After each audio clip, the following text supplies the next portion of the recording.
konvert жасау үшін бізге A4 қағазы керек. Bunu бұлайынан бүктейміз.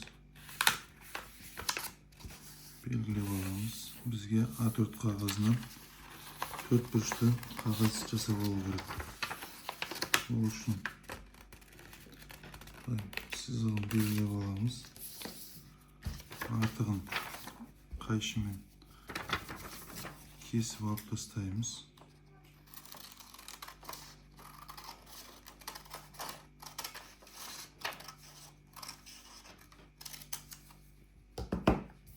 Бізге керек 4 бұрышты қағаз.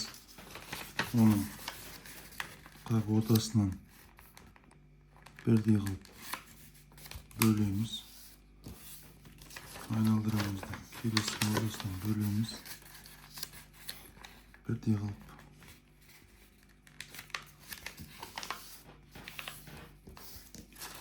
одан кейін мынандай тәртіппен ортасынан бөліп аламыз. Астын 1 сантиметрдей болатындай қайырамыз.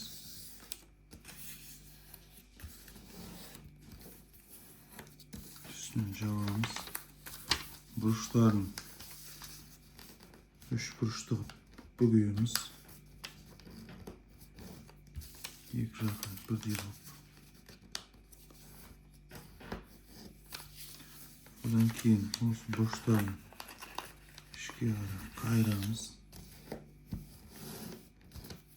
Екі жағын бірдей қылып.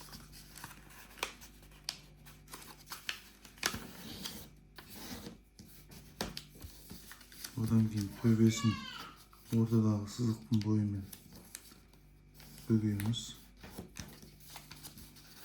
Екі жағын бірдей қылып. Төбесін ортасына кигіземіз. Төбесін қайтып қайырамыз. Бізде мынандай конверт пайда болады.